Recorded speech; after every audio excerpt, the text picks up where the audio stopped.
Bonjour, c'est Sandrine et bienvenue sur ma chaîne indépendante au féminin.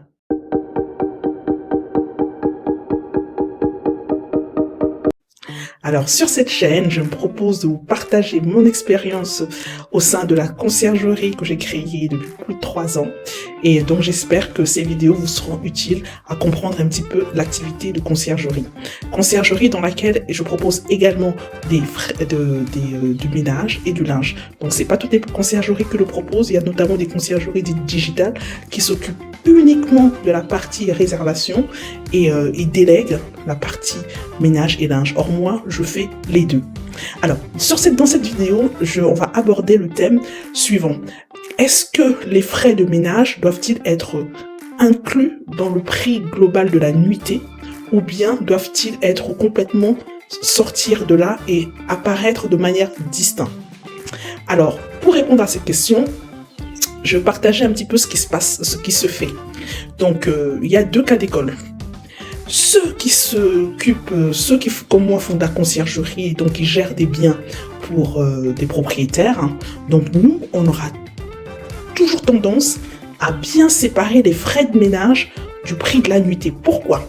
Parce que vu que l'on fait appel à des prestataires externes, donc ce prix-là, en fait, on veut vraiment le dissocier de manière à être le plus visible, transparent possible. C'est-à-dire que tout ce qui est frais de ménage, c'est le prestataire ménage qu'on trouve qui nous dit, voilà, pour ce type de logement, ça va coûter tel montant. Alors, linge et ménage, ça va coûter tel montant. Et c'est ce montant que l'on fait apparaître sur les plateformes. D'accord? Et le client, il a vraiment cette visibilité. Et le deuxième avantage, c'est que nous, en fait, ça nous fait une opération neutre en fait. Le propriétaire, il voit exactement les frais qu'on doit régler, les frais auxquels on a réglé, pardon, les prestataires ménages, et donc c'est hyper transparent. Donc maintenant, lorsque vous ne faites pas appel à une conciergerie, il y a certains propriétaires que j'ai vus, avant qu'ils ne viennent auprès de moi pour délégation, en fait, ils incluent le prix avec les frais de ménage. C'est-à-dire, ils font leur petit calcul, ils se disent, voilà, donc, le prix, ce logement, ils font le calcul suivant. Ils ajoutent le prix du loyer, du crédit, les charges de copropriété ou les charges liées au fonctionnement de la maison, à savoir le coût d'électricité, il faut l'estimation annuelle, hein, coût d'électricité, coût du chauffage, frais d'abonnement, internet, les divers frais, donc ils additionnent tout cela. Ils listent sur toute une année et ils divisent par 12 mois. Donc, et puis ce montant par 12 mois, ils le ramènent sur 20 à 22 nuitées parce que d'une manière générale, on va sur un taux d'occupation qui tourne autour de 20-22 nuitées en moyenne, d'accord? Donc, ils le listent dessus et donc ça nous donne un prix. Ça nous donne un prix et c'est ce prix qu'en fait, ils vont proposer. Ils rajoutent bien sûr leur marge. Voilà, ça permet de déterminer le prix minimum auquel ils ne peuvent pas aller en deçà. Et ils rajoutent leur marge pour être confortable. Ils vérifient par rapport au prix qui se pratique sur le marché. Et à ce moment-là, ils ajustent. Voilà, donc si dans mon exemple, le prix à la nuitée faisait 50 €, une fois qu'ils ont fait leur calcul, additionner tous les frais et divisé par le nombre de mois et pondéré par le taux d'occupation, on tombe par exemple sur 50 €. Alors, ils savent qu'ils ne pourront pas louer ce logement en dessous de 50 €. Et en fonction des périodes, hautes, basses, donc ils vont aller chercher plus haut. Donc en période haute, on pourra aller à 70 €.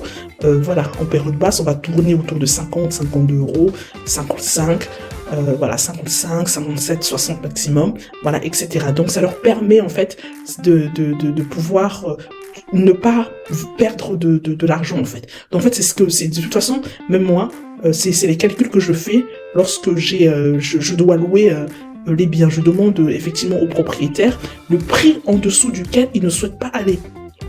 Parce que lorsqu'on confie le logement à une conciergerie, il faut toujours en tant que propriétaire définir le prix en deçà duquel vous ne pouvez pas aller. Parce qu'il ne sert à rien de vendre des nuitées, de brader vos nuitées, et derrière ça vous avez des charges le prix du gaz qui n'arrête pas d'augmenter, d'électricité, etc.